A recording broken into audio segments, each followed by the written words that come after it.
Hola, hola, muy buenos días, Jesús, muy buenos días a todos los que nos acompañan este día, 14 de marzo de 2021, en nuestro programa número 2 que vamos a iniciar, Jesús. Hola, buenos días a todos. Sí, ya segundo programa y contentos porque tenemos como cosas interesantes que compartirles, que contarles y sobre todo también que tenemos a un invitado muy especial, muy querido y bueno, pues tenemos cosas muy padres que platicar con él, sobre todo retomando la idea central del título del proyecto, del programa, que es Tesistas Desesperados, pues justamente vamos a hablar con un ex tesista desesperado y nos podrá compartir un poco de sus aventuras, trayectorias, travesías respecto a la manera de sobrevivir a un posgrado, ¿no? ¿Cómo ves tú? Pues muy bien, Jesús, porque fíjate que algo que traía yo pendiente y que le quiero compartir a todos los que nos están escuchando, a quienes, por cierto, los invitamos a que nos escriban sus desesperaciones, sobre todo que se sumen más tesistas, no nada más de la Ciudad de México, de otras entidades, sino de donde nos estén viendo con la experiencia de los posgrados, porque justamente, Jesús, indagando un poco acerca de la historia de los posgrados, me gustaría comentarles y recomendarles a todos los que nos escuchan, ¿no? A ti, no sé si los hayas ya revisado, pero encontré un artículo muy interesante y creo que también de eso va este programa, de compartirles cosas interesantes que encontremos, escritos interesantes que encontremos y que les ayuden como a esta crisis y catarsis del posgrado, pero además pues a informarnos, en fin, a conocer de diversos temas. Y entre ellos está la historia del posgrado, ¿no? O sea, cómo nacen los posgrados en el mundo, cómo nacen en particular en nuestra región, en América Latina.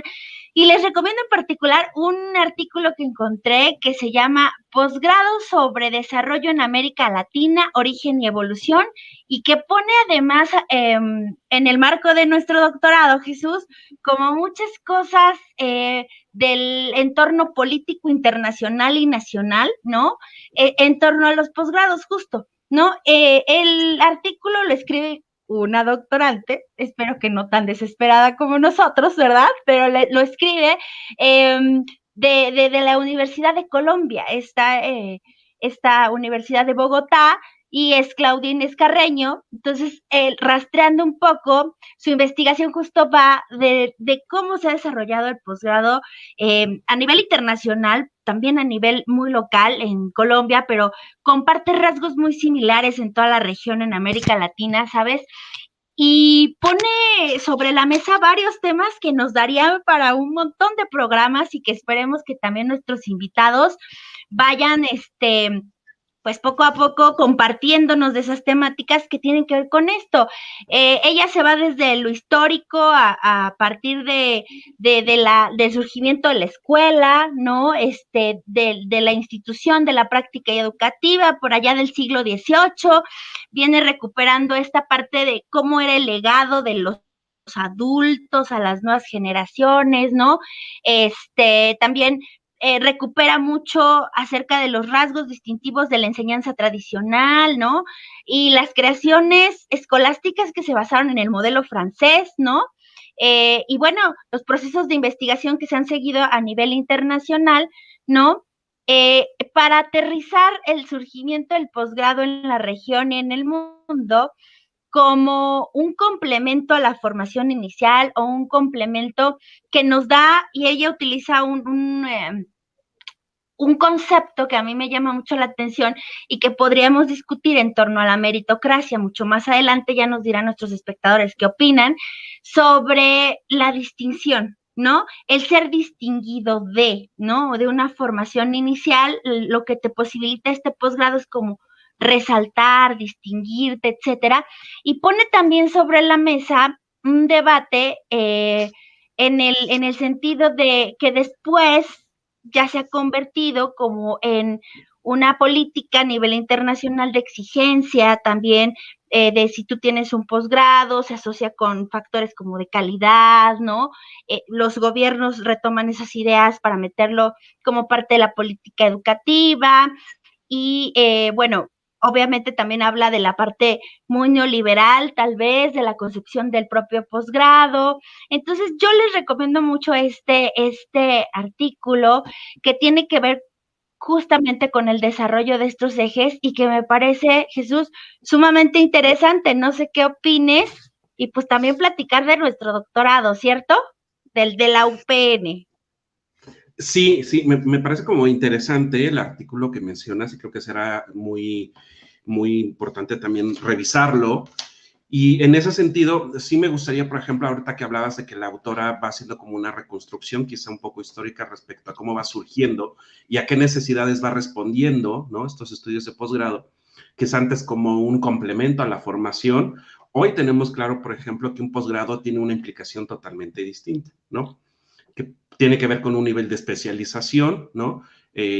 Por un lado, pero que responde también, o se supone, tendría que responder a una serie de necesidades particulares, por ejemplo, del contexto, en este caso si hablas, por ejemplo, de América Latina, ¿no? ¿Qué características tiene América Latina en relación a los países, por ejemplo, europeos o anglo? Y en ese sentido también los posgrados, que están evidentemente divididos en las distintas especialidades, responden a una serie de necesidades muy particulares.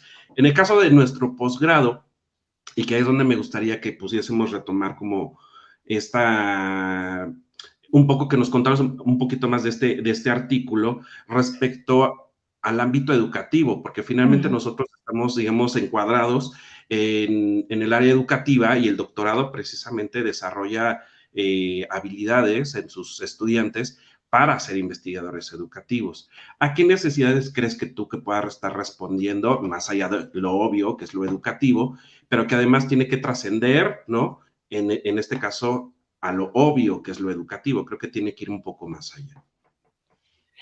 Claro, y tiene que ver mucho con esto que les compartía de esta autora, porque ella dice, nos enfrentamos en el caso de la región latinoamericana y pone en el centro de la discusión una serie de cuestiones, ¿no? Sobre las cuales pues es necesario conjuntar esfuerzos para reflexionar, porque habla de cuántos centros educativos ofrecen posgrado, ¿no? ¿Qué universidades, qué programas, qué clase de estudios hacen? Y tiene que ver con lo que tú estás planteando ahorita, ¿no? Que si tienen una continuidad de la maestría, ¿no? También esa experiencia previa, maestría y doctorado, ¿no? Lo que se considera como posgrado, pone sobre la mesa también el posible tiempo de estudio de los estudiantes, ¿no? El tiempo dedicado a otras causas o a otras cuestiones, y ahí tiene que ver con financiamientos, ¿no? Y lo que tú decías acerca de la aportación del posgrado me parece que va más allá de enunciar solamente los problemas educativos en el ámbito, ¿no? Ya sea básico, medio, superior, educación formal, educación no formal, educación alternativa o llamada alternativa, sino me parece que tiene que trascender en el sentido de una mayor difusión de estas investigaciones que pueden aportar y que pueden hacer este ejercicio didáctico de propuestas, de proponer, de poner sobre la mesa, de hacer visible un problema que esté ahí dentro y que no haya retomado alguien o nadie o pocos, ¿no? Pero fíjate que también me parece muy importante mencionar y entrar un poco a este debate que tú planteas en un inicio, la importancia de la vinculación entre la universidad, las necesidades sociales, pero también de que la política educativa y los que hacen política educativa y todos los que hacemos lo político, tendríamos que estar jugando mucho más en visibilizar lo que hacemos, lo que investigamos, ¿no? Porque muchas veces se queda nada más ahí. Y por ejemplo, es el caso, ahorita vamos a ver de nuestro invitadísimo, que tiene que ver con un tema muy interesante acerca de la Unión Nacional de Padres de Familia. Y ahí está el centro de atención de lo que tú pones, ¿no, Jesús? O sea, ¿cómo no quedarse nada más en el papel, nada más en la tesis, nada más ahí, sino visibilizarlo, difundirlo? Y creo que espacios como este justamente van a permitir, y por eso tan importante, permitir que se venga a difundir este tipo de trabajos y a compartir, ¿no? Así es. Y fíjate que a partir de lo que nos estás comentando, me parece que es algo que hay una discusión como de mucho tiempo que venimos, digamos, arrastrando, sobre todo en el ámbito educativo, que no entraremos a la discusión si las investigaciones en ciencias exactas son mejores o son peores o las aportaciones, pero creo que sí mucho de la idea, digamos, colectiva radica mucho en, ¿y ustedes qué hacen? ¿Y eso para qué sirve? ¿Y eso qué beneficios tiene, por ejemplo, no? Pero creo que tú pones en un punto muy importante que tiene que ver con visibilizar una serie de problemáticas que están ahí, pero que también requieren ser resueltas, requieren ser analizadas, requieren ser, digamos, identificadas para poder intervenirlas. Y en ese sentido, me parece un poco y un mucho, más bien, que el doctorado en política de procesos socioeducativos intenta precisamente ir hacia ese camino, ¿no?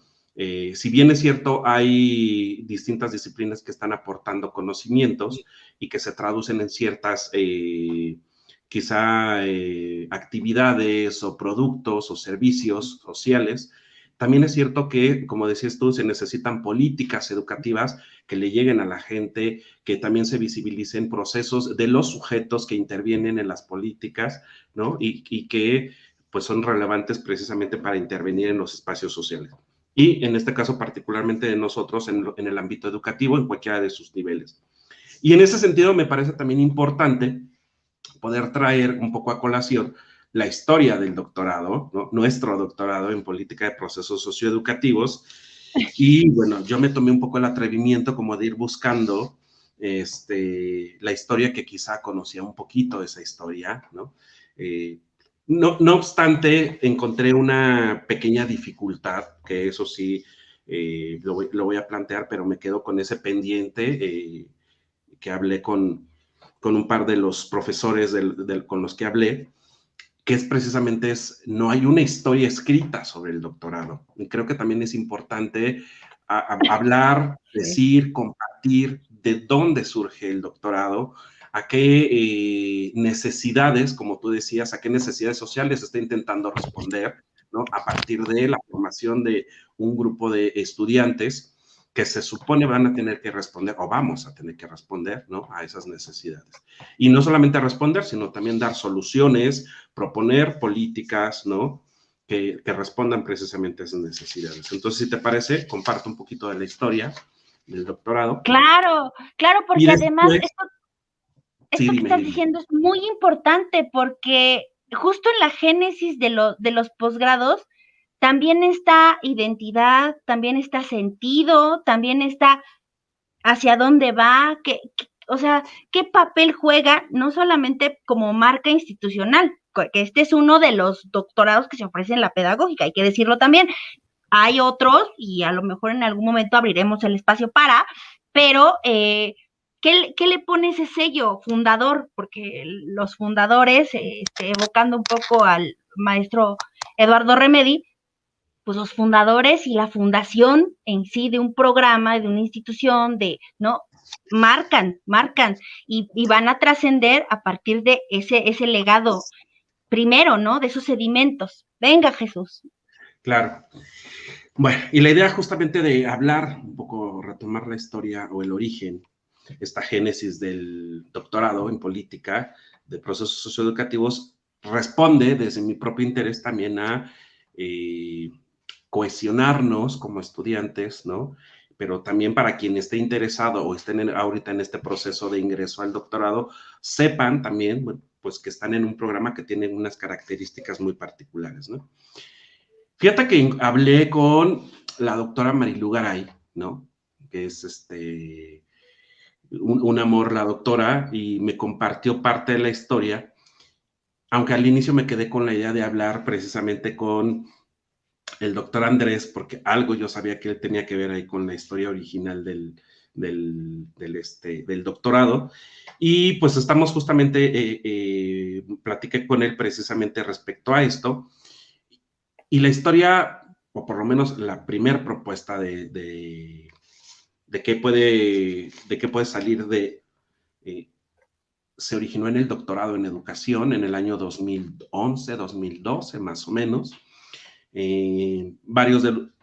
Varios de nuestros profesores, si no es que casi todos, pertenecían a una de las líneas de trabajo del doctorado en educación. Y bueno, pues ellos estaban, digamos, el doctorado en educación también tiene una particularidad, que no tiene como el reconocimiento, por lo menos hasta ahora, de CONACYT, y eso ha sido como una complicación, ¿no? Pero a pesar de eso, un doctorado que está trabajando, que tiene una buena cantidad de estudiantes. Y en ese sentido, pues estaba el doctor Andrés Lozano, pues coordinando, ¿no? Estaban en la línea de política educativa. Había 3, me parece que era política educativa, diversidad y enseñanza de matemáticas, historia y ese tipo de disciplinas. Pero, pues a partir de que en este proceso de que ellos estaban haciendo el ingreso a CONACYT y no lo logran, pues entonces se replantean desde el área de política educativa qué es lo que pretendían hacer y las posibilidades de seguir o de abrir otras opciones, ¿no? Y en este sentido, al no poder entrar por distintas causas, no solamente por procedimientos quizá, digamos, de evaluación, pues se reúnen algunos de los doctores para plantear y discutir, digamos, las posibilidades de crear un nuevo programa, ¿no? Y crear un nuevo programa desde su propia experiencia en el doctorado, de lo que venían trabajando. Y entonces, bueno, pues se convocan a una reunión, ¿no? Particularmente de la línea de política educativa, y él mencionaba, bueno, pues que estaban de inicio, pues el doctor Javier, Roberto González, Alexandra Jablonska, Saúl Velasco y evidentemente Andrés Lozano. Son como los que dieron origen, ¿no? Las primeras reuniones para plantear esta otra posibilidad de programa, surge con ellos. Y una vez que ellos empiezan a discutir en estas reuniones qué es lo que van a hacer, si se van a lanzar a hacer un nuevo programa, pues empiezan también a pensar en otras opciones de a quién podemos invitar, ¿no? Quién puede ser parte también como de la creación de este nuevo proyecto. Y pues ahí aparece justamente la doctora Guadalupe Olivier, Lucía Rivera, Mónica Lozano y la doctora Marilu. Hubo otros 2 profesores que de inicio estuvieron contemplados, que fue Tere Rojas y Alejandro Martínez, pero que por distintas causas no pudieron seguir y entonces pues abandonaron como las reuniones. A partir entonces de que ya se integran todos, empiezan a pensar y a discutir sobre las posibles líneas de trabajo, ¿no? Y ahí es pues donde se van discutiendo, o ellos empiezan a discutir un poco pues sobre los seminarios, sobre las líneas de investigación, cuáles van a ser. Y una vez que consideran justamente la revisión de lo que hay en el posgrado de la maestría, básicamente en la maestría de la UPN, del doctorado, y que hacen evidentemente también una análisis de otros doctorados con quién se iba a competir, qué era lo que ofrecían y demás, pues establecen o llegan a acuerdos, ¿no? Para establecer las 2 líneas, ¿no? Que conocemos nosotros en el doctorado, una que tiene que ver con la construcción histórica, ¿no? De procesos educativos o procesos socioeducativos, y la otra que está vinculada a educación y movimientos sociales, ¿no? Particularmente. Y bueno, una vez que también tienen ya como claridad en estos ejes de trabajo, pues tienen que empezar a hacer como toda la argumentación del trabajo, porque había que presentar el proyecto, ¿no? Y tenían que desarrollar pues toda una contextualización del plan de estudios, ¿no? En donde ellos, ahorita como tú decías en tu explicación del origen de los posgrados, pues estaban interesados en incidir en el ámbito de las políticas, de la política, pero sobre todo en lo político, que es, digamos, donde se centra mucho del trabajo en el doctorado. Y bueno, pues la doctora Mónica encabeza pues alguna propuesta de estudios, ¿no? Del plan de estudios, que lo discutieron, hubo algunos añadidos, algunos ajustes, pero básicamente es de quien surge como esta idea, primera idea de la construcción del plan de estudios, considerando, bueno, los momentos, los tiempos, que es como a veces pensar también en cómo se construye un plan de estudios, un programa de posgrado, pues es muy complejo, ¿no? Y estamos hablando desde el año 2012 aproximadamente, y a este momento que hablo de la primera propuesta de plan de estudios surge hasta el año finales de 2014, 2015, y pasa por una serie de procesos, ¿no? Entonces, obviamente se tiene que enviar a consejo técnico de la universidad, se tiene que mandar a revisión, y si hay ajustes hay que hacerlos, se tiene que mandar también a un dictamen, por ejemplo, a la Secretaría del Consejo Académico, pero se tiene que mandar también a una parte externa, una dictaminación de pares ciegos, porque también es importante tener como esta, digamos, certificación que pudiera darle como pues mayor peso al programa y sobre todo legitimidad que bueno, pues la propia institución lo hace, ¿no? Bueno, pues pasaron, por lo que me cuenta el doctor Andrés, iniciando el año 2015, ya que tienen la propuesta y que pasan a estas evaluaciones, pues pasan algunos meses sin respuesta y empieza a generarse como esta inquietud de qué ocurre, qué va a pasar, ¿no?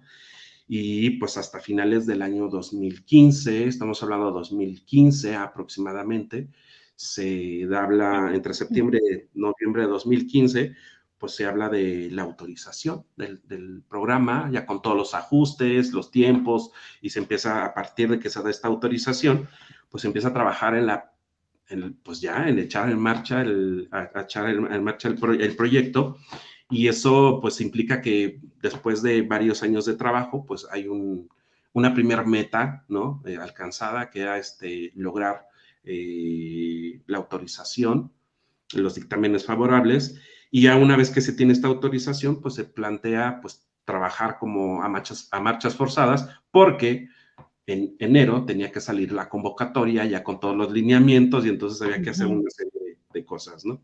Claro. Y bueno, pues en una sesión de Consejo Académico Extraordinaria se presenta el programa, se defiende y se determina su autorización, ¿no?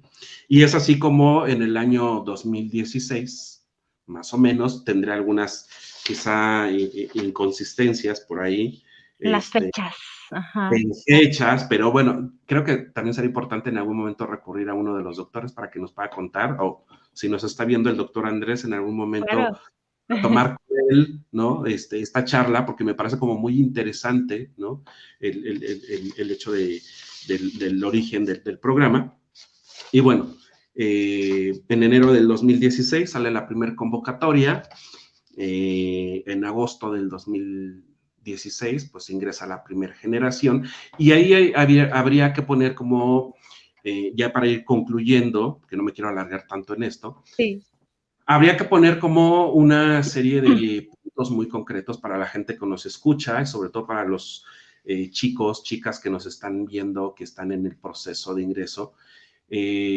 La primera generación y las subsecuentes 4 generaciones ingresamos sin ningún tipo, por ejemplo, de apoyo, ¿no? En este caso pensar como en la beca CONACYT, porque bueno, pues hubo una respuesta importante, pero bueno, ahí hay que recordar que también los programas a veces no nacen, no todos nacen con estas condiciones, Claro. y en el caso del doctorado, pues nació precisamente en estas condiciones, y a pesar de, hubo gente que entró, y afortunadamente de esta primera generación, bueno, pues entraron, hubo muchas dificultades en la segunda, en la tercera, en la cuarta, y pues recordar que así se inició y que quienes queríamos ingresar al doctorado teníamos como una intención de estar en el doctorado, más allá del apoyo, ¿no? Y había como algunas condiciones ahí que teníamos que atender.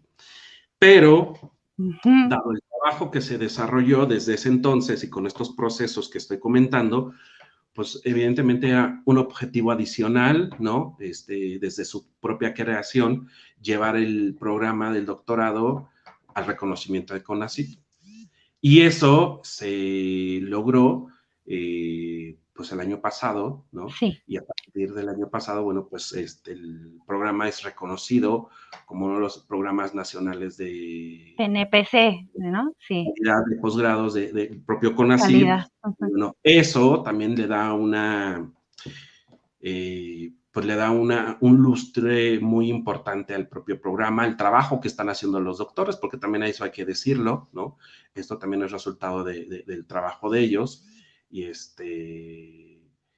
bueno, pues ahora estamos aquí en un nuevo proceso que va a ser la primera generación, y de hecho va a ser la generación CONACYT, ¿no? Que es la Así que es. va a ingresar este año, y pues más o menos es como la historia del doctorado. Sí, Es interesante centrarnos pues en algunos aspectos, ¿no? Que claro, y esto que estás comentando me parece muy importante y me parece que, pues incluso para quienes nos escuchan, como bien decías, jóvenes, muy jóvenes, no tan jóvenes, dependiendo del concepto de que tengamos por jóvenes, que podamos plantear que también este puede ser un eje de estudio, ¿no? Jesús, muy interesante, rastrear la historia de los posgrados, cómo se ha dado, a qué responde, ¿no? Les decía yo del artículo, plantea en un momento dado como esta parte de lo que se les pide a los gobiernos, por ejemplo, a partir de la CEPAL, como desarrollar capacitación para que crezca la economía con una asociación de cuestiones ya mucho más macro, ¿no? Que asocian el surgimiento de los posgrados, que asocian el que estén instaurados en determinadas instituciones. Y creo que lo que hiciste tú da para documentar la historia un poco y escribir también, escribir porque si no se queda nada más en el dicho, ¿no? Acerca de el origen del posgrado, y insisto, esos orígenes que nos llevan a determinar qué sigue, para qué se plantea este doctorado, por ejemplo, y muchos otros, y qué los hace distintivos de, ¿no? ¿A qué los hace con un sello particular y para qué están pensándose sus fundadores? Las voces de sus fundadores son muy importantes.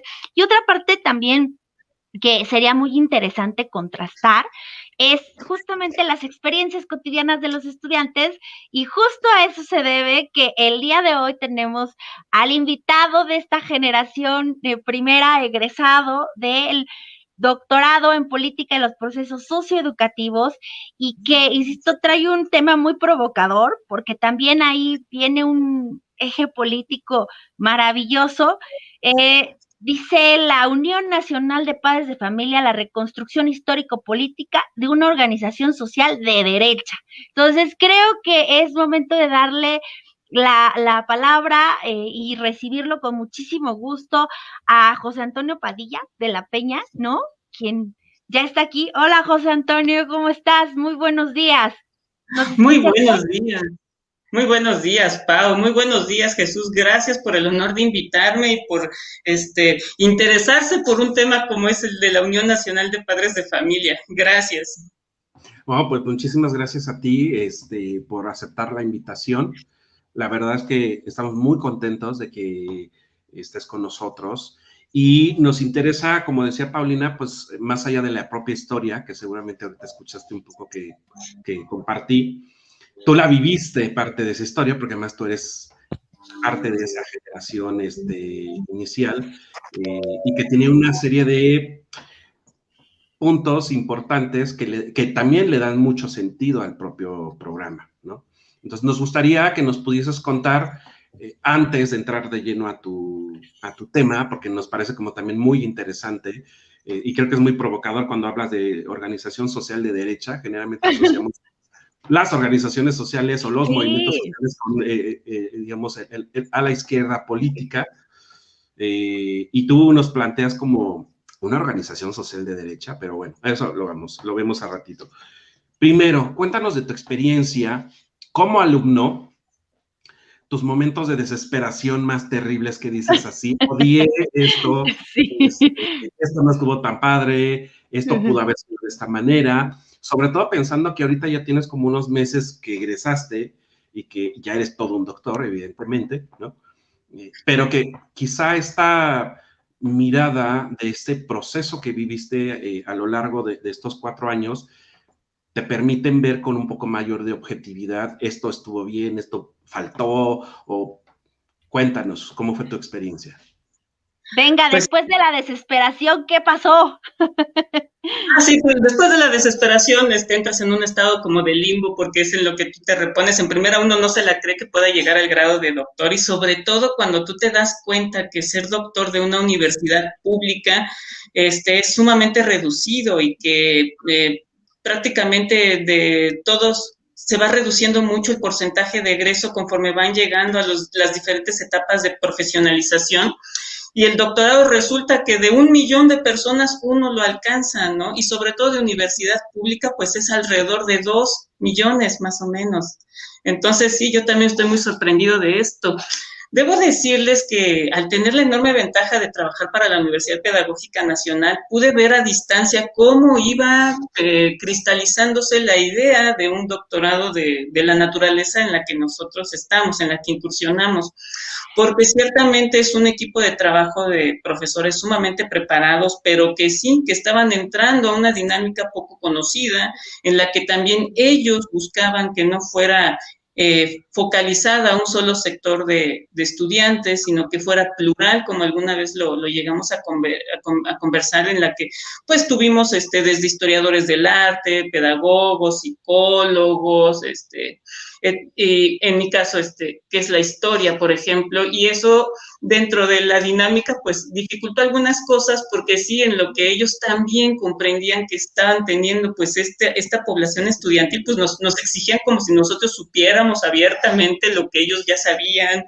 Eso fue tanto para ellos, y afortunadamente, la retroalimentación por parte de los académicos hacia nosotros y nosotros hacia ellos permitió que poco a poco se fuera armonizando todo y que pudiéramos sacar adelante este proyecto de doctorado.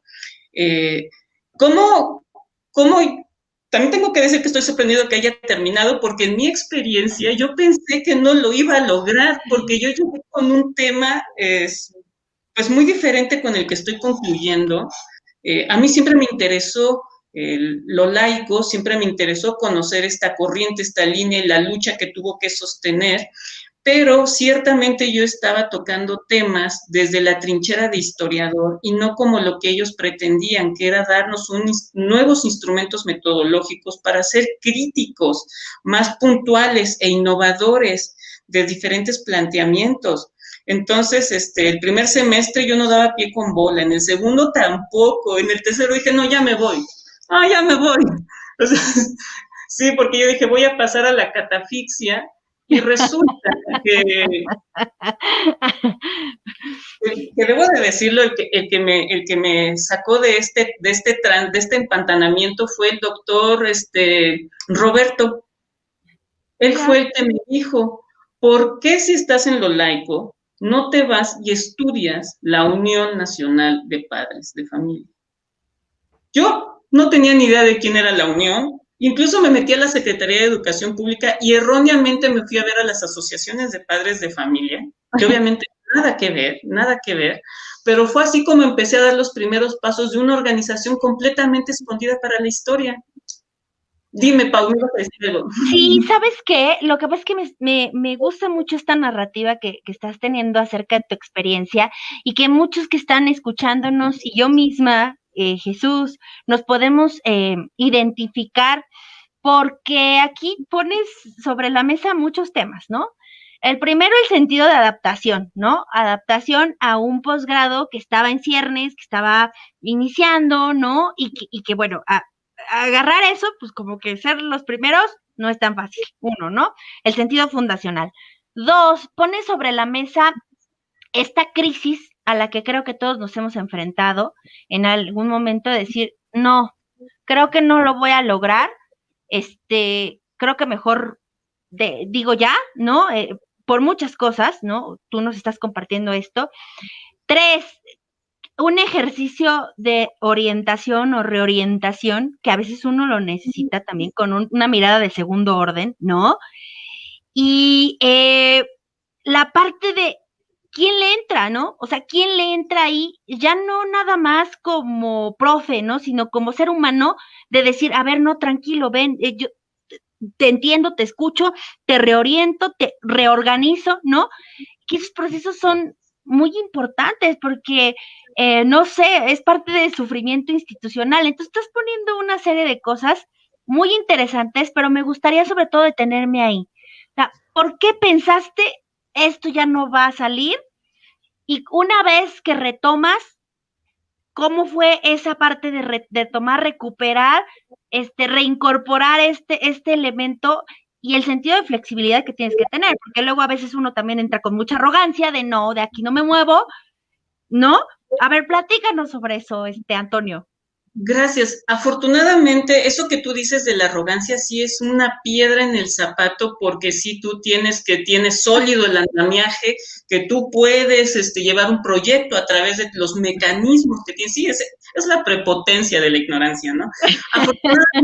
Afortunadamente no la tuve y siempre estuve abierto, incluso cuando me aceptaron, que fue la doctora Lupita y el profesor Javier, que fueron los que me entrevistaron, ¿y estás dispuesto a cambiar? Y dije, por supuesto, ustedes son la mano experta, pues yo qué.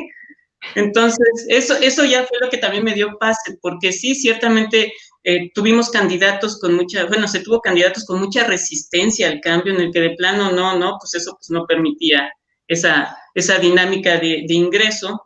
Y ciertamente, ¿qué es lo que me di cuenta que debía de ser aprovechable?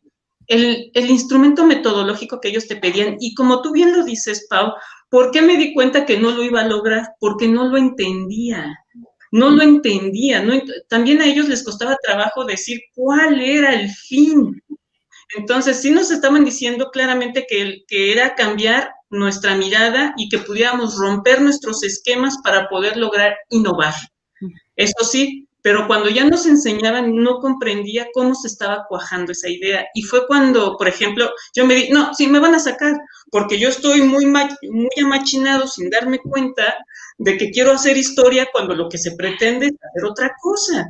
Entonces, ya fue cuando me empecé a entender la genealogía de la historia, que es lo que ustedes también están trabajando, y me di cuenta perfectamente que ciertamente la historia tiene muchos agujeros y que la historia oficial no le da paso a organizaciones ocultas que también han participado en la dinámica del país y que en esa dinámica también han frenado excesos del Estado.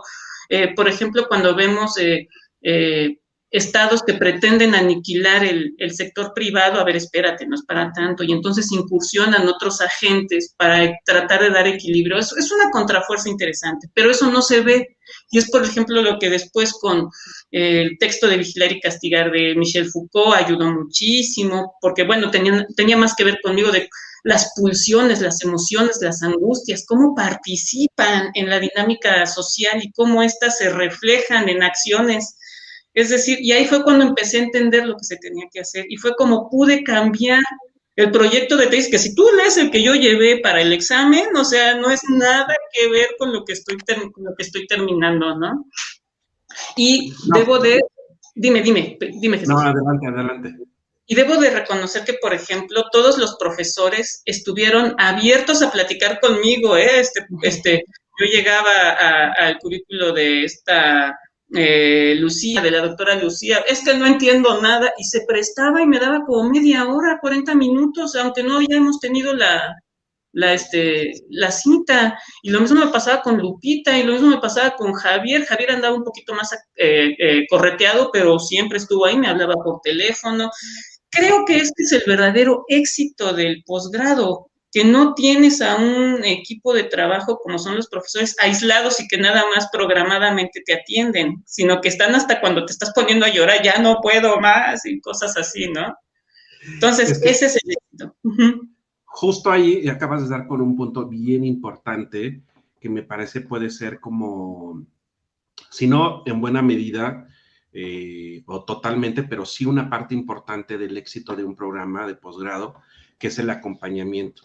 Pero antes de entrarle a ese asunto, hace rato tú hablabas, por ejemplo, de cómo uno tiene que tener esta capacidad de flexibilidad para poder cambiar. Seguramente todos, así como tú, a lo largo del doctorado, hemos ido ajustando cosas, hemos ido moviendo cosas de lo que presentamos para el ingreso, ¿no?, a lo que estamos trabajando ahorita, y aún así con lo que estamos trabajando vamos modificando. Pero en ese sentido, tú hablabas de que en tercer semestre, y yo digo que te tardaste, porque yo a las 2 semanas que entré, yo estaba a punto de renunciar, y eso fue algo que yo te compartí a ti, ¿no? Sí, te recuerdo. yo llevaba 2 semanas y dije, no, yo no soy de aquí, yo no puedo, no voy a poder, y con permiso yo me echo a correr. A ti te tocó un poco que yo, esta sesión de catarsis que me pasó, ese pudo haber sido como un primer momento de inflexión, ¿no? Y que pudo determinar muchas cosas. Hubo otros que tú dices, esto fue fundamental para que yo pudiese seguir, para que yo pudiese cambiar el tema o ajustar ciertas cosas de la temática, porque tú nos hablabas de dos muy concretos, ¿no?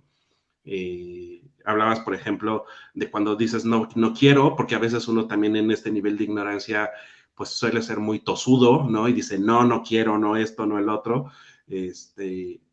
Pero a veces romper con esos esquemas cuesta mucho trabajo, muchos dolores de cabeza y sobre todo unos niveles de frustración muy grandes. Además de estos dos momentos, ¿qué otros momentos crees que fueron fundamentales, así de inflexión, para que tú dijeras, yo aquí termino? Si respondo bien a tu pregunta, fíjate que uno de los momentos también más angulares fue darme cuenta que había también otros estudiantes que tenían el mismo problema y que efectivamente ya estaban integrándose a una dinámica interdisciplinaria para poder crear nuevas esferas del conocimiento y que cuando yo tuve la oportunidad de ver los movimientos sociales a partir de las distintas trincheras de estudio, por ejemplo, o sea, de cosas tan simples, pero que se pueden complejizar a mucho y que pueden ser reveladores. Por ejemplo, fui alguna vez a a las conferencias de los movimientos sociales a los que nos invitó Lucía y resulta que habían volcado un camión en Brasil y que eso había desatado una serie de cosas y que tenía un origen de carácter político de alta esfera y uno diría, bueno, pues nada más fue voltear un camión, ¿no? Y es cuando uno dice, es que ese es el verdadero tejido de lo que se puede ir desarrollando en una oleada sin precedentes. Eso fue lo primero. Luego, cuando tienes la oportunidad de ver cuál es la intención de un preescolar, y te lo digo Jesús y Paulina, yo nunca pensé que el preescolar fuera una cosa tan importante. Me dan ganas de que cuando yo le dé empleo a alguien, ¿pasaste por el preescolar? Claro, claro. Y justo sabes que estábamos platicando hace rato de un artículo que encontré acerca de la historia de los posgrados y Jesús me preguntaba si, por ejemplo, en ese sentido de la lectura, había encontrado este planteamiento de enganchar lo social, ¿no? Las necesidades que están ahí, como dices tú, lo que está invisible a los ojos de muchos, ¿no? Con un proceso de investigación que aporte, que, como tú lo decías, es muy impresionante la cifra que nos dabas hace rato de cuántos hacen los posgrados, ¿no? Y cuántos terminan y cuántos concluyen, sobre todo en universidad pública, y eso entonces reduce la posibilidad de no sé si llamarlo ejercicio social o respuesta a la necesidad social de la universidad y de los investigadores que se están formando en la universidad, ¿no? Y tú dices, descubrí cosas muy importantes que no tenía en el radar y a su vez, ya para un poco empezarle a entrar también al tema de tu propia tesis, en ese descubrimiento o en esos hallazgos, ¿cómo logras y cómo ves la articulación justamente de ese compromiso social que tiene la universidad y que tenemos nosotros como estudiantes de un posgrado al escribir un tema de investigación? ¿Qué pasa con eso? Y pues ahorita ya Jesús te hará algunos planteamientos que nos surgieron por ahí bien interesantes sobre tu propio escrito, ¿no? Insistimos, estás como pero sí super ad hoc, no solo al doctorado, sino a estos temas de debate a los que queremos entrarle, una organización de derecha, ¿no? Así que el título es para nosotros leerlo y el desarrollo y vimos tu trabajo. Cuéntanos, por favor, en primera instancia, engarce de la universidad con lo social, con la necesidad, y ya después le entramos a tu tema. Has tocado un punto muy importante y lo voy a tratar de decir de forma breve porque hablar de la intencionalidad de la universidad y cuál es el proyecto de Estado para que funcione y coadyuve al desarrollo social, tiene que ver en que desafortunadamente desde que se vino la revolución los gobiernos caudillistas se preocupaban mucho por los obreros y los campesinos y no se daban cuenta que emergía un tercer actor, que era la clase media. Entonces no se atacaban esas necesidades y José Vasconcelos también en alguno de sus discursos llegó a decir, el problema que tenemos es que tenemos a un gobierno caudillista ignorante, por eso nuestro mayor compromiso es con la educación, porque si no, no vamos a poder salir. Entonces, ¿qué pasa? La universidad se crea porque se tiene la idea de que es necesario tener una mano de obra calificada y especializada. Desafortunadamente, esa idea no se ha podido configurar para que México pueda vivir a partir de su inteligencia.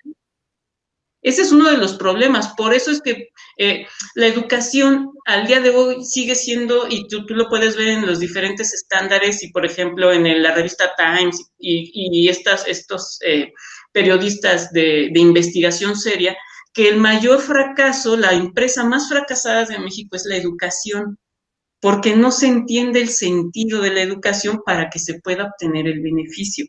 Eso brevemente.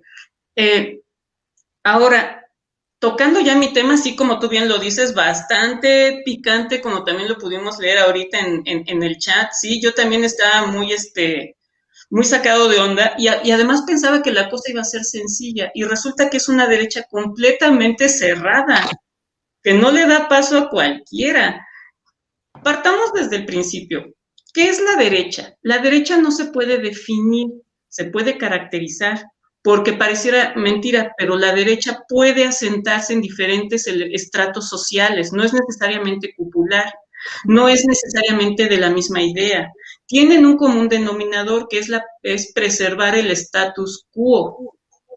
Eso sí, en la que unos deben dominar y otros deben ser los dominados, eso es cierto, pero también encontramos una derecha católica, también encontramos una derecha de campesinos, porque resulta que también tenemos campesinos o ejidatarios que se unen para no darle entrada a otros sectores sociales para que ellos puedan seguir viviendo ¿de qué? Del beneficio de estar en la esfera más alta. También podemos encontrar una sociedad clase mediera que también es, ¿cómo se llama?, de la derecha. Y entonces cuando nosotros vemos que el espectro no lo puedes encasillar en una definición, sino que solamente ver los rasgos distintivos que tiene. Por ejemplo, muchos de nosotros tienen ideas de derecha, nada más que no lo ve. Cuando, por ejemplo, decimos, es que a mí no me gusta pagar impuestos, ya sabemos cuál es el problema de los impuestos, que se recauda y desafortunadamente no se devuelven el beneficio social. Pero en el momento en que decimos, no queremos dar impuestos, eso es muy de derecha. El sector privado es también el que lo piensa, no nada más nosotros. Y también, a nosotros también como sociedad, no nos gusta que el dinero o los recursos o presupuestos fiscales se malencaminen. Y para la derecha tampoco, por eso no le gusta darlo. A mí no me gusta que exista una universidad pública porque al final la tasa de egreso es muy baja, por ejemplo, y lo justifica completamente. Y entonces ahí es donde se viene una lucha muy interesante. ¿Qué sucede en mi caso? Una vez que caracterizamos a la derecha y vemos que ésta se mueve y que ésta cambia y que también debemos de entender que nosotros conforme vamos madurando, creciendo, primero podríamos ser un adolescente de una izquierda radical impresionante, que agarramos y levantamos el puño y los derechos y que no sé qué, el bienestar social. Conforme vamos creciendo, muchas veces esa idea va cambiando y obviamente nuestra postura se va haciendo muy de centro o muy de derecha. En este caso yo soy muy centralista, a mí no, yo aprovecho las dos posturas para ver de qué se saca lo mejor de ella, ¿no? Y en el caso de la Unión Nacional de Padres de Familia, ¿qué sucede? ¿Qué sucede? Vemos que Benito Juárez con la Constitución del 57 hace la segunda independencia, como se dice, de separar a la Iglesia de las funciones del Estado. Y en la Constitución del 17, el movimiento revolucionario dejó muy resentidos a los caudillistas de que se dieron cuenta de que el clero obstaculizó mucho de los elementos y movimientos que ellos quisieron llevar a cabo y se fueron sobre la iglesia y dijeron, vamos a recrudecer y vamos a hacer más intensa la Constitución del 17. De entrada, el artículo 3º establece que la educación será laica, con una idea de meter a la iglesia en el sector de lo privado. También se endureció en la política de que al ser privada la iglesia, todas las fiestas cívicas y demás hay guardaditos. Nada de que van a andar en la calle, no, no, no. Entonces eso empezó a generar un malestar. Entonces se crea una constitución así, que dice que el artículo 3, la educación será laica, y a la iglesia le entra en crisis porque se da cuenta de que fue tan relegada de los espacios sociales y que lo único que le quedaba era la educación. Y surge una organización que se llama la Unión Nacional de Padres de Familia en 1917, porque la Constitución también decía que quedaban prohibidos los partidos políticos que tuvieran un corte religioso, y en aquel entonces estaba el Partido Católico Nacional. Un partido interesantísimo, venido del porfiriato, del cual tuvo uno de los hombres más brillantes de la esfera de la derecha y que es de admirarse porque fue un hombre que desde su juventud hasta su adultez, que murió en 1966, nunca dejó de ser de derecha. Por eso es una de las fuentes más importantes porque no cambió jamás. Entonces, estaba en el Partido Católico Nacional y le dice a todos, ¿saben qué? Tenemos que disolvernos, no podemos existir, está en contra de la Constitución, pero brincaremos de la esfera política a la esfera social. Armaremos una agrupación porque la Constitución del 17 no lo tiene contemplado. Y ese fue el error. Aprovecharon una laguna de la ley para crear una organización verdaderamente poderosa, porque ya existían otras organizaciones católicas, estaba el de la Asociación Católica de la Juventud Mexicana, que ya podríamos hablar después, la de las Damas Católicas, que fue tan recia y tan fuerte, ¿no? Eran unas mujeres verdaderamente que siempre vestían de negro, pero ya saben, como si fueran catrinas, con esos gorros y esos velos, así se presentaban a las reuniones con sus guantes, así, eran catrinas, porque sí eran gente de alta esfera, pero ¿cómo se llama? Que le metieron el pie al gobierno muchas veces, pero estaban acostumbradas a la violencia, porque no perdamos de vista que venían de un gobierno de revolución, en que hasta para tomar la silla presidencial era punta de balazos. Y Miguel Palomar, junto con su equipo, dijo, nosotros no vamos a hacer eso. Es un país que quiere establecer instituciones, ¿no? Pues nos vamos a aprovechar de todo eso y vamos a dar una batalla pacífica a través de lo legal. Y entonces está el Estado contra la Iglesia, y sorpresivamente le cae por la espalda al Estado de que ahora estamos peleando ¿con quién? Con un tercer sujeto, una organización, o sea, estamos peleando ahora contra la sociedad organizada. Y es así como entonces empieza la lucha más fuerte, que es por la educación, porque el sueño de la Unión Nacional de Padres de Familia es que exista la libertad de enseñanza, y que hasta cierto punto ellos tienen razón, pero lo mal llevan. Ahorita también podremos platicar cuáles han sido los fracasos más grandes de la Unión.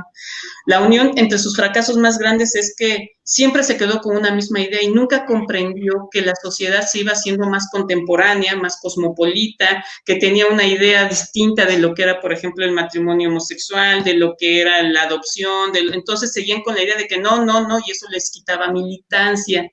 Pero eso es uno de los miles de factores que no han permitido que la Unión pegue con tubo.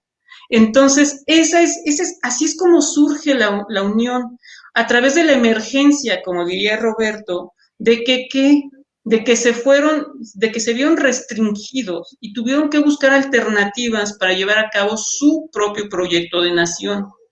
Y es ahí donde dice, ok, es que no pueden decir que el país es laico.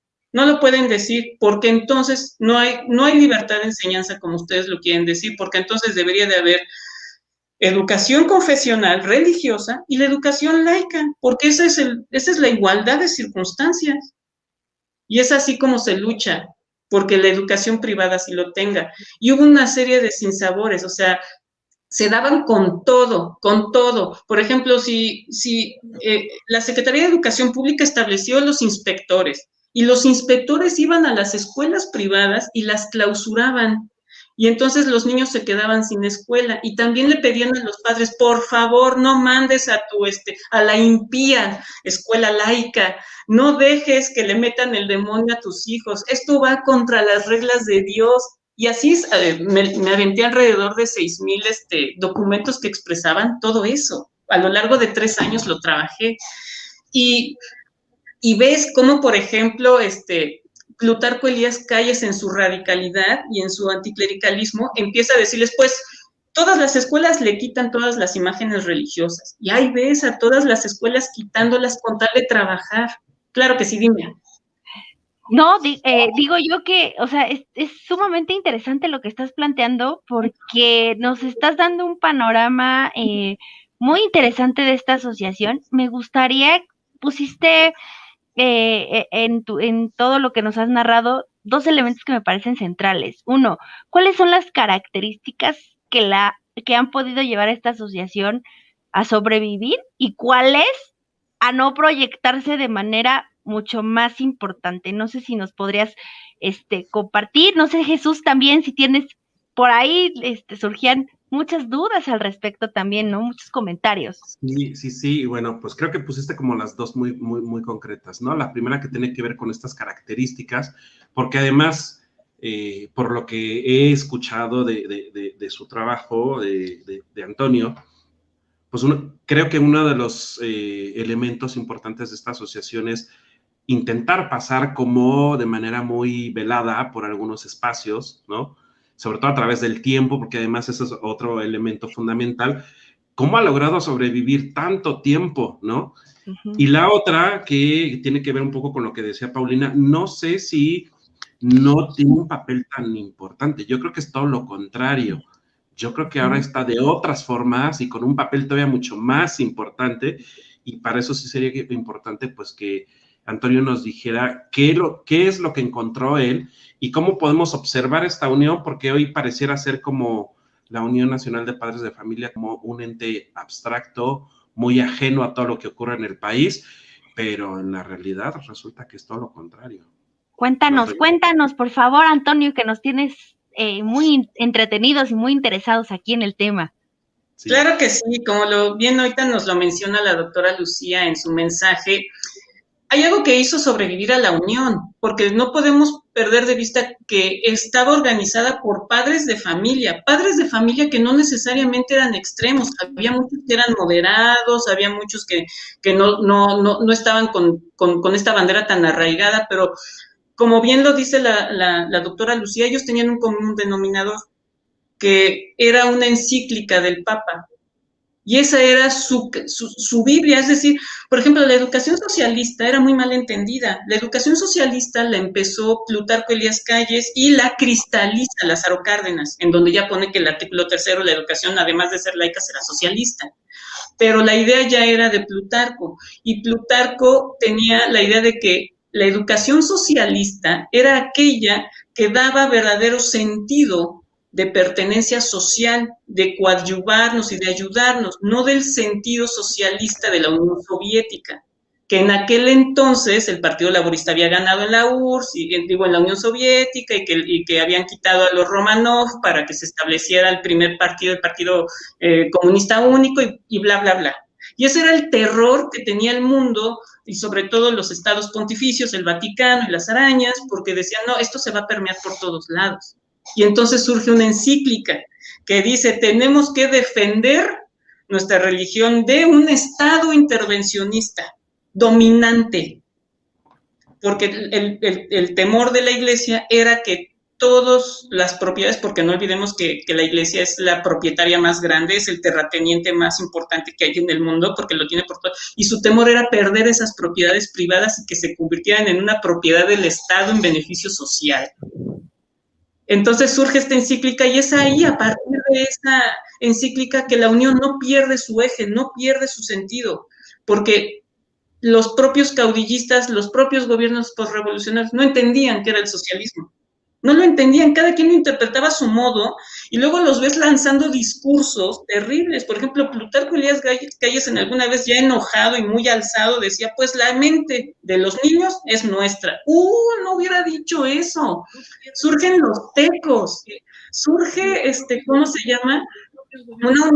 La Universidad Autónoma de Guadalajara, que es completamente católica el día de hoy, en la que surge la Liga Defensora de la Libertad Religiosa, en la que surge la Iglesia Cismática Mexicana, o sea, surgen tantas cosas, y la Unión, al ser pacífica y no estar en los fregadazos, permitió que el gobierno no se diera tanta cuenta de su existencia, y cuando se dio cuenta ya era muy tarde, porque la Unión tenía convenios con los periódicos, porque la derecha no es como la izquierda, que puede salir a la calle y manifestarse y que todo el mundo se lo aplaude y se lo alaba. Si sale alguien de derecha, ¡viva el sector privado! ¡Viva, ¿cómo se llama? La opulencia, ¡viva el sector empresarial! No, pues entonces no se la acaba. Entonces la derecha actúa distinto. La derecha lo que tiene es que tiene que actuar tras bambalinas y pone artículos en el periódico.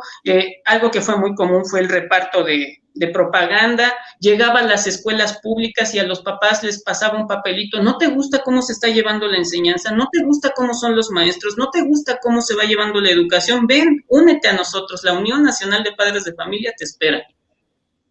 Y así comenzaba su militancia. Entonces, cuando el Estado voltea a verlos, ya tenía la Unión escuelas privadas, ya tenía la Unión talleres de oficios, ya tenía la Unión alfabetización para los pueblos indígenas, ya tenía la Unión, y ya tenía la Unión, y ya tenía la Unión, y entonces ya se había convertido en un mecanismo muy fuerte. El problema de la Unión es que seguía dando catecismo. El problema de la Unión es que seguía con esas cosas y no daba conocimiento útil que las otras escuelas sí daban.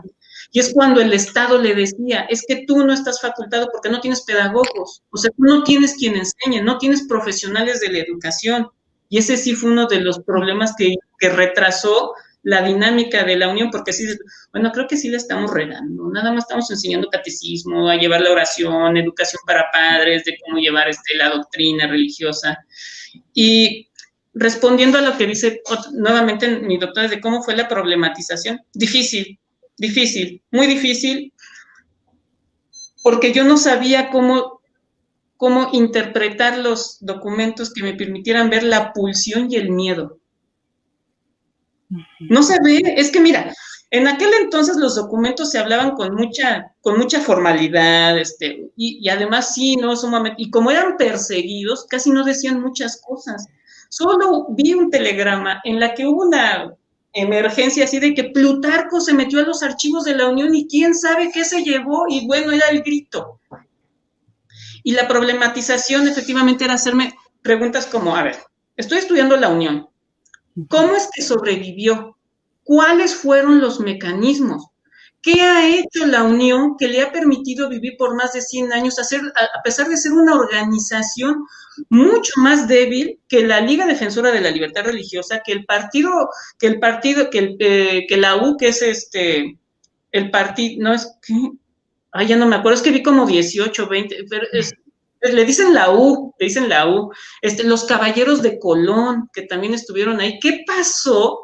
Que la Unión sí sobrevive, y todo eso busqué responderlo, y me di cuenta que la Unión lo que hizo fue capitalizar todas las experiencias de las demás organizaciones para poder apuntalarse mejor, y en la que se dio cuenta que el Estado, por más esfuerzo que hacía por llevar la educación a todos lados, no le alcanzaba el presupuesto, y que eso era la mejor oportunidad que tenían. Incluso, Pau, Plutarco Elías Calles, ya enojado, le dice a todas las escuelas privadas católicas: pues harán lo que quieran, no tiene validez oficial para la Ciudad de México. Y entonces, ¿qué hacían? No pasa nada. Ponían al niño a estudiar y le pedían a una escuela que estuviera en Veracruz, que sí estaba autorizada, que expidiera los certificados.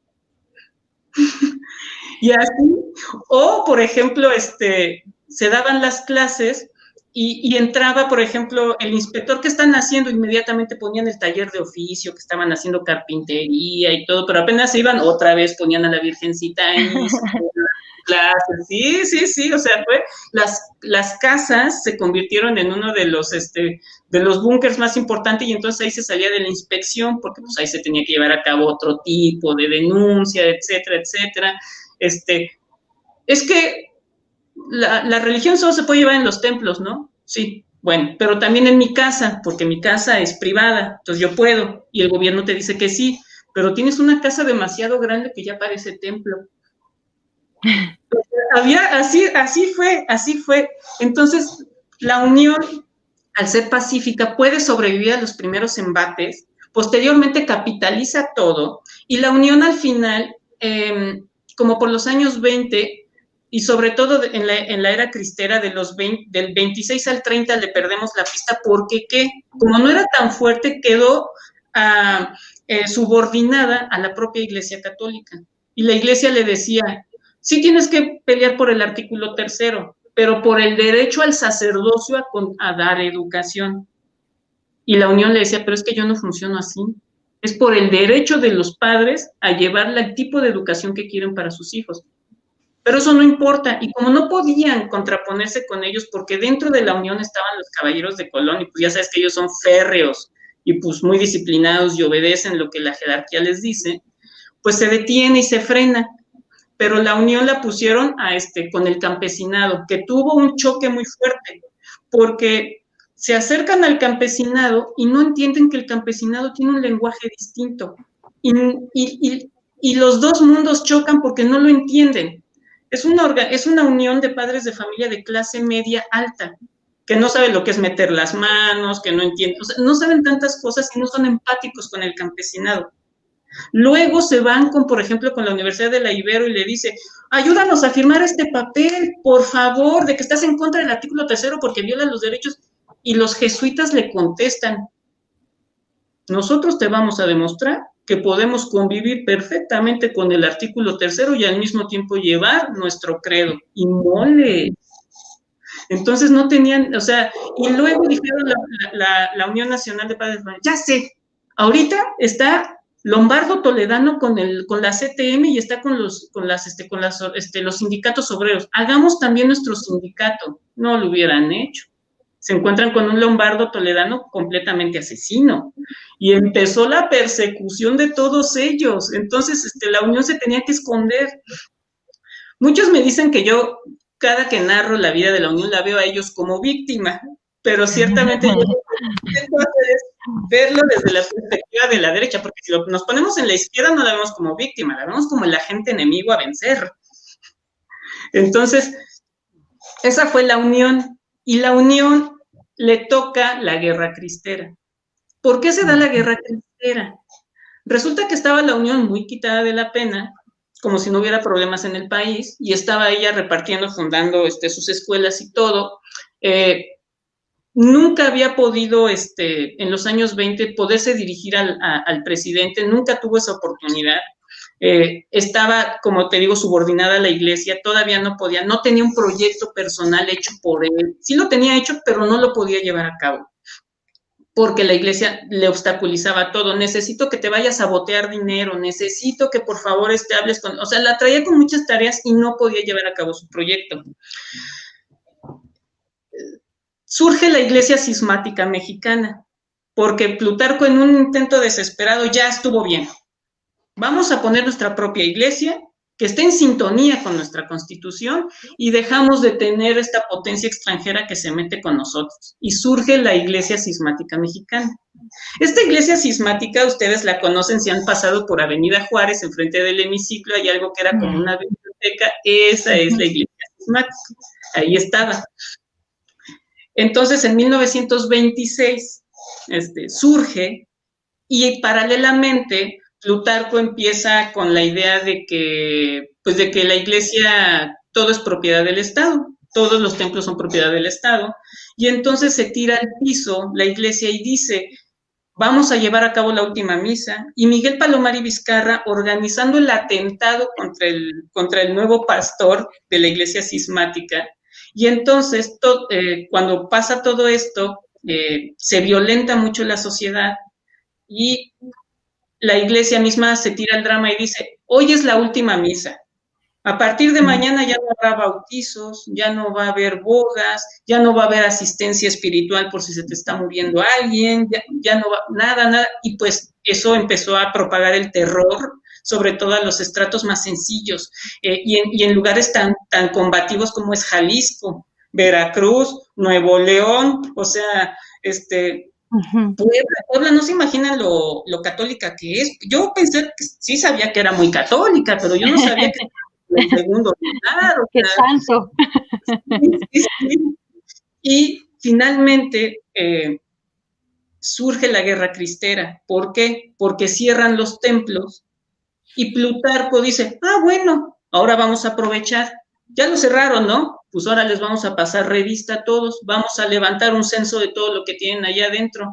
Y la gente se sentía muy agredida porque los soldados agarraban las piezas y las arrumbaban sin ningún respeto, y eso todavía espinó más la situación. Provocativos. Sí. Bueno, pues, es riquísimo, riquísimo, muy entretenido todo lo que nos estás contando, y la verdad es que da para muchísimas más cosas. Yo estoy pensando... Venga, otro programa. Un programa como de 3 horas, oye, porque así se necesita mucho más tiempo. Algo interesante es que tú ubicas como tu proyecto en un tiempo muy determinado, y creo que aparece justamente hasta este momento, ¿no?, de la Guerra Cristera. Para ir concluyendo, porque ya estamos casi sobre tiempo. No me digas, se me fue bien rápido. No, pues sí, súper rápido el asunto. Me gustaría que nos pudieses compartir un poco en este sentido, más bien, yo antes de que nos pudieses compartir un último comentario, me quedo pensando en cómo de manera provocadora planteas en tu título a la Unión como una organización social de derecha, y es como, con todo lo que nos has ido comentando en esta caracterización, es la derecha también tiene la capacidad de organizarse, porque a veces creemos que no. A veces vamos por la vida diciendo que no somos ni de izquierda ni de derecha, o no nos hacemos conscientes de este tipo de lugares, pero también es cierto que la derecha ha tenido la capacidad de transformar sus mecanismos de acción, y que ese es otro tema de programa, porque podemos ver, digamos, que hay otro tipo de mecanismos, de instrumentos, de programas en los que sigue presente la Unión y que probablemente ni siquiera lo cuestionamos porque lo damos por hecho, ¿no? Porque es como parte de... Y creo que es muy interesante esto que nos estás compartiendo. Y por último, que era con lo que queríamos ir concluyendo, que nos dijeras, ¿qué hay después del doctorado? ¿Qué hay después del no del postdoctorado, sino qué hay después del programa? ¿Qué hay más allá de la desesperación de 4 años de organizar, reorganizar, tirar, recuperar notas, los comentarios, este proceso de yo no sabía que esto existía y tuve que darle un giro al proyecto? ¿Qué hay más allá? Ahora que ya lo estás viviendo, además es muy reciente, pero creo que sí te puede dar un poco de luz. ¿Qué hay después del doctorado? Después del doctorado, mira, la verdad es que creo que sí se necesita una mayor divulgación de los estudios de la derecha. Sí los hay, no soy el primero, hay muchos. El Instituto Mora tiene algunos textos de la derecha, pero sí no son tan conocidos. Igualmente hay seminarios también de la derecha, pero que se dan de forma muy esporádica, y sobre todo que se da en la defensa de la derecha. En algún momento estuve en uno de esos seminarios, y cuando se sentó el ponente, viva el Cristo Rey y viva la Virgen de Guadalupe, ¿no? O sea, es decir, hay una postura de derecha en la que también falta esta neutralidad por ver el espectro político de una forma más distanciada y poder llevar el análisis. Entonces, esa es una. La otra, por supuesto que ya estoy en la idea de publicar varias cosas, que con esta idea de la divulgación histórica de la derecha, que eso es muy importante. Por ejemplo, todos creemos que la revolución tiene un sentido claro y objetivo, y que prácticamente la sociedad completa estaba de acuerdo, cuando vemos que no. O sea, realmente había una clase media que estaba a disgusto de que todos los recursos del Estado se estaban yendo a los obreros y campesinos, y que había una clase media que estaba surgiendo y que tenía necesidades de industrialización y de mano de obra calificada. Y de ahí lo que empezamos en el principio de la conversación, la universidad. Cierro diciendo que la Unión tuvo un enorme éxito en los años 30 a los 40, pero después quedó exhausta. ¿Qué pasó? Se viene la idea de la educación sexual, Narciso Bassols entra a la Secretaría de Educación Pública, la Unión ya era fuerte y echa toda la carne al asador, le sobreexige a los padres de familia, los tiene como inspectores, eleva las cuotas, las marchas cada vez son más violentas, incluso las mamás salieron golpeadas porque se fueron a marchar y ya no les aguantaron y les mandaron al ejército, y ahí las aplanaron un rato, pero eso logró que al final, por primera vez, la Unión lograra destituir a un secretario de Educación, que sí fue Narciso Bassols, pero ese esfuerzo le significó haberla dejado exhausta. Todos sus recursos económicos se fueron al traste, la militancia de la sociedad también se perdió porque pensaron que ya se había logrado el objetivo, pues ya sacamos a Narciso, ¿no? Pues ya nos vamos, muchas gracias, ese era el objetivo, y se empezó a salir toda la militancia, y la Unión tenía distintas sedes en la República Mexicana que tampoco estaban de acuerdo en que, por ejemplo, es que tuvieron un presidente que era demasiado autoritario, tiránico, vamos a decirlo así, y no tomaba en cuenta los presidentes que había en las distintas sedes de la República, y entonces empezaron a desarticular. Y bueno, ahí entonces se queda dormida la Unión, pero después renace y se une a un ente más poderoso que, si tú hoy lo revisas, es Vamos por México. Bueno, tema pendiente para abordar en otro momento. Antonio, muchísimas gracias por compartirnos, por darnos un programa súper interesante. La verdad es que esto da para mucho y ahorita podemos vincularlo con otras temáticas actuales, pero ya estamos sobre el tiempo. Pau. Muchísimas gracias, Antonio. La verdad es que, pues a mí sí me gustaría recuperar en un par de semanas, quizá en lo subsecuente, Antonio, porque me queda en el tintero. Hablaste un poco de la evolución, ¿no? Pero me gustaría que abordáramos cómo ha mutado esa organización, adaptándose con estos mecanismos de sobrevivencia y cómo la podemos identificar hoy. Y tú ya dejaste ahí sobre la mesa, ¿no? Esa provocación de la actualidad y de esa integración con un grupo que actualmente pues sí figura, ¿no? En los temas educativos. Y pues bueno, nada más dejarlo abierto, te agradecemos mucho y pues la verdad es que estuvo muy interesante, me gustó mucho y pues muy bienvenido y muchas felicidades también, doctor. Entonces, pues nada, un abrazo también a todos los que nos ven y nos encontramos dentro de 15 días, Jesús, ¿cierto? Hasta luego, sí, nos vemos dentro de 15 días, que estén muy bien, nos vemos en 2 semanitas. Hasta luego. Muchas gracias, Jesús, gracias, Pau, por haberme invitado, fue un placer y un honor. Gracias a ti. Hasta luego a todos.